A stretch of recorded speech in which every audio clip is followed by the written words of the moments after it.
널 기다렸어. We're back here at the SSL Season 2 of 2016. Thank you, everybody, for joining us. We're about 1/5 of the way through the broadcast. 6 games of 30 have been completed. And I'm like trying to talk to you guys about my mic. I'm like, yep. Whoa, that happened. Dude, we're only 6 games in. Like, please gather yourself together. We got a long broadcast I did to go. this last week. Okay, it's still affected me of what I had to do. It's true. We're still what is it? We're jet lagged from the cast. You last and I, week, by the way, like that. I have some other caster excuse. I've got the shiny forehead that I had last week, but it's like starting to it's starting to go into you a little bit too. I got some shiny going on. You got the on. shiny foreheads, got man. like a really bright light today, so that doesn't help too much. Oh, but it's all right. It's all right. We're sticking it through. Lots of games today. Some surprises, too. SOS down 0-2. Not what I expected at all. Also, Gumiho 1-2. Obviously, he's played some strong opponents, but he did go down to Trust. So, not really what I was expecting, to be honest. Yeah, Classic is 2-0. Although I have him as 2-1 for some reason. I'm like, I was almost right. Like, I was almost perfect. He got one away win, so maybe that's where you wanted That's probably where I wanted to put it. It's all right. We got it fixed. Yeah, I fixed it. But this is one of those days it's going to be really casual. As I mentioned, I'm not even going to sit properly. I'm like going to sit with my leg up like this. I'm like, yeah, it's fine. You guys can like almost see my sock, but I won't show it to you. You don't want to show That's any private. sock on camera. Yeah. That's private, all right? Please keep that to just me. Like, don't show anyone else. I'm like, look, you see it? Yeah, I can see your sock. Oh, it's a nice good, one. guys. It's good. It's a good color. Yeah, so Valdez and I don't normally cast like this. This is the most chill type of broadcast we ever do, and it's just because it's a 30-game broadcast, up to or more than. Kind of feels like the qualifiers of SSL that we did with Moonglid that one time, the TriCast. Also, the Kespa Cup I think we did as TriCast. Yeah. Or at least it was very laid back to start because it was like 9-hour days. Yeah, it's just we like had 6 best of 5s then, which is also potentially 30 games, but this time it's more of a possibility that we'll actually get to 30 games. So. Yeah. I mean, it's just one of those days where we're just going to keep it chill, and please don't be mad if we make jokes and don't actually talk about every single aspect of every of the 30 games, 30 potentially plus games. Yeah. Also could be less, but we'll see. Last time it was because TY rocked the group, and that made things really easy. Classic already off to a good start at the 2-0. He's going to be the rocker this time. And you know, SOS is 0-2, so I have a feeling he's going to bounce back. But if he does, we could have some tiebreakers and things like that. Now, here we go. Gumiho is jumping into his next match versus SOS himself. This is going to be an interesting one because SOS down 0-2, but Gumiho has not been doing as well against Protoss as expected. He's taken 2 losses so far against Protoss. So yeah, his loss to Trust especially, pretty out of character. But $, still looking bored. Dropping 2 PvPs, losing to Classic, not as I'd say not as big of an upset as losing to Hurricane, but his game versus Classic was a bit sloppy and weird. He seemed a bit off his game, but maybe he can reset now and play this PvT. All Protoss players will have to play 1 PvT and 1 PvZ in both the morning and evening sessions, so he's going to have to play 2 of this matchup today, so he's probably got specific builds planned. Wants to get this out of the way, then go back to focusing on the PvP. This is a nice break for him from the PvPs for sure, and it's a new map too. We are going into Frost here for game number 7, Gumiho versus SOS. They got me in the sights. No surrender, no trigger, fingers go. Living the dangerous life.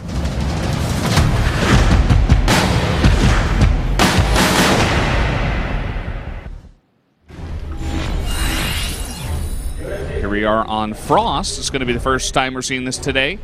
Up in the top left, the Terran player. The only one in the group. It is Gumiho. Left in blue. It is SOS. 1 of 4 Protosses in the group. 0-2 currently. And that's pretty gnarly, pretty unexpected for the Money Protoss. Even though we refer to him as a $, $SOS, you know, whatever. I don't think I've ever heard anyone call him the money Protoss. No, I just made that up right now. Yeah, but that is very fitting because that's basically what he is. He's got so many dollars, he doesn't know what to do with them. Like, what's his surname? He's Eugene. He's Kim Eugene, right? Yeah, Kim. Like he's Kim Moneybags Eugene. Except it's in Korean, so it's Moneybags. it's like Don Bong Tu. Oh man, he keeps his money. Bad. He keeps his money in the plastic bag that you get from 7-Eleven. Yeah. Some kind of drug dealer, except he's just a StarCraft player. That'd be like the best way to do like a cash deal. You know, like in most media movies and stuff like that, the money's always in the briefcase. But if you just had a bunch of Omanons in a 7-Eleven bag, you gave it to somebody, they'd never suspect. Nobody ever knows what's in those black 7-Eleven bags. It could be anything. Yeah, could be money. Yeah. It's either the briefcase or the envelope sometimes. Let's take this a step farther. What if you had a big 2-liter water, but it was an empty bottle of water, and inside you stuffed all the Omanons? It's actually a really good idea. Because everyone would just think you just bought... have some experience with this, Wolf. Everyone would just think you were hungover and you bought a 2-liter of water from the 7-Eleven in the morning, but in reality, something went down. In reality. I mean, in the reality of my mind, nothing ever happened of this nature. But sure. This probe, not going to find his way home. Yeah. Sad day. And he does scout the base, so he did get that information at least. SOS getting the lucky scout on the 4-player map. It's going to be robotics. Pretty quick here. Yeah, and he's actually going to force his way up here with the Mothership Core. 2 Marines about to pop up as well as the Cyclone. The Cyclone will probably be the key at defending this. This Reaper actually going to come in here and keep the Stalker at bay for a little bit longer.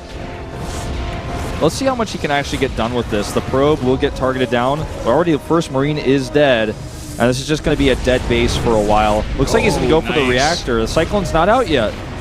He's going to get it. He's going to get that reactor before the Marines pop out, too. Just barely. But both of them do pop out. Cyclone should kill this. There's no recall available.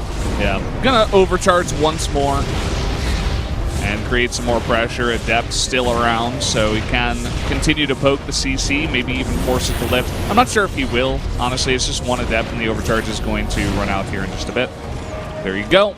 Just doing a bit of damage, finding what damage he can, and it's just going to back off, save that Adept. Killing the reactor means that Gumiho's going to have half as many Marines as he would normally like to have to pressure, and we've already seen today that he's been liking moving across the map with a small group of vanilla Marines. Yeah, and doing some pressure, especially at these positions, it's not a tough thing to do. But now he's kind of lost. He lost all his Marines anyways because the overcharge killed them. And the ones he's replacing them with are coming out at half speed. In fact, he's going to remake the reactor. So for a long time, he's going to have nothing. And he's going to have stim earlier than normal because he actually skipped the factory this time, made a second barrack as soon as he saw the pressure coming. He's going to have a faster stim, but no Marines to stim. I mean, not no Marines, but very few. And oh, God, that's going to be a dead Cyclone. Oh, it was 2. And it gets away with 3 health. Wow, that should have been a dead Cyclone. You and I are both spot on that. What happened there? Stalker only did like 7. Talk to SOS after. Stalker only did 7/10 of what he's normally capable of. Stalker was not at 10 out of 10. Okay. Look at this Marines over here. There's even an observer to spot and confirm. And look, I told you he's not going to have any Marines because he lost that reactor and he remade it. It's actually a very smart pressure from SOS for just that reason, Okay, here comes that Cyclone from before, and actually his positioning is really good, but he's still going to lose it. Ooh, gets the Cyclone. And you know what? Like, I almost feel like Gumiho would have been better off making a 3rd barracks and continuing to produce Marines out of that 1st barracks than remaking that reactor. The reactor, like, takes longer than the barracks, basically, to build. Nicely done with the missile turret here. It looks like it's in position to deal with oracles, but with the Dark Shrine about to finish, will offer some detection at that natural at least.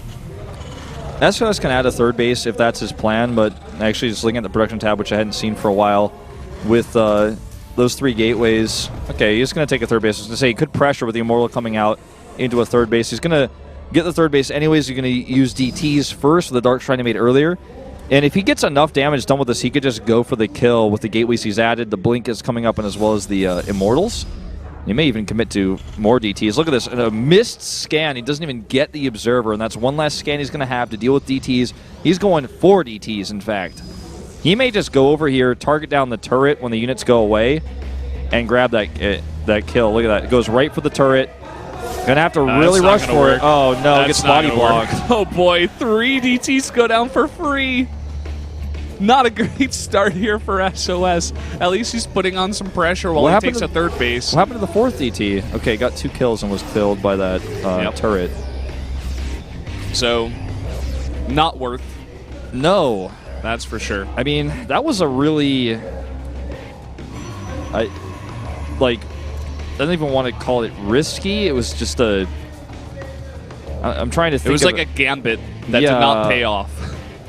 Not at all. And now we got a big ball of bio walking across the map. Gimmicky, that's what I wanted to say. That was so gimmicky when you tried to do, like, oh, maybe he'll be out of position, I'll kill this turret. Then he couldn't get it. He tried to run away, which he shouldn't have done either. He should have tried to kill the turret regardless. Oh, barrier gets popped here. That's not good. That's going to be on cooldown for a long time. Does have 2 Immortals. And he does have that 1 sentry for Guardian Shield against a lot of Marines. So, oh man, that gets focused down. And now with that, with all of these, just the 2 medevacs too, he should be able to win this fight. The probe's coming in though. Probe's coming in, does kill a few of those. Another drop going to the natural meanwhile. And actually unloads prematurely here to try to snipe the mothership core. It's not going to happen. He's in a safe zone though between those pylons. And he can just pick up here. Lots of overcharges used. Adept's coming in. He just picks up, micros away. DT will come in, and he's actually going to scan to kill it. Yep, and this is starting to be too much damage. Another scan here, saved for this DT. This is how you have to drop versus DTs. You have to have scans at the ready, but if you do, you're going to force the Pros to basically waste that gas on those DT warp-ins. And he found a decent amount of damage here. He's not done yet. Actually going to force this third base to evacuate once again. We'll kill 2 more probes. He's on the hunt. He wants more. Goes up to 10 in total. Finds a bit of damage. This is the Gumiho we're used to. I'm kind of worried about the fact that his third base is only getting started now. So even though he is getting some probe damage, some economic damage done, he's not really catching up back at home just yet. Yeah, he just now got his combat, I mean not just now, but like about maybe 30, 40 seconds ago got his combat shield, so it was tougher to fight without that. Now that he has that, it's going to be a little bit easier to commit to these pushes, a little bit of aggression. We're going to salvage that bunker. Going aggressively out to try to catch this warp prism. I have to say, I think there's like a less than 0 chance he finds it. Really wanted it though. He's like still he going after his whole army, including his Marauders, for that. Today, everyone is playing a little bit off their game, I have to say, Valdez. I mean, I can't believe what I just saw. It's Twisted Thursday, Wolf. Still didn't get it. Sent 2 Liberators for it as well. That's what's just like, is this a magnet? Well, he's got a lot of units out on the map, and so does the Protoss. Nice concave here for Gumiho, but I'm not sure that that's enough bio. I think it might just barely be with all these medevacs healing, and also now these Liberators on top of this. The army of SOS just gets caught out in the middle of the map. To be totally honest with everybody watching, I have nothing good to say about this game for either player. I have nothing good to say. And I've just been a little bit, well, actually a lot disappointed with SOS's play today. He doesn't look on his game. You know, this doesn't look like the SOS that reverse all kills KT, that's for sure. He shouldn't be having trouble in these games. Normally, 6 Adept Warp-In, going to be pretty frustrating to deal with back at home, but he gets both Widow Mines. That makes this a lot more terrifying. But Gumiho has the stronger army, and takes out the third base. Now he's coming to the natural. He just needs to rally a few more units together. Even going to use his SCVs here. Once these Adepts are gone, it's all he's going to have. Yeah. SCVs can go down. Doesn't really matter. He's got 3 orbitals. He can keep mining, using those mules. It's going to take a lot to kill the Adepts, but that was SOS's last hope, essentially. Yeah, he has no more money to warp in. Not going to commit to this, I'd say. You could blink, actually. Okay, there he is. He's going to come for it. That's so many Marines, though, and so many medevacs, and it looks like he will win the fight. But was it a good trade?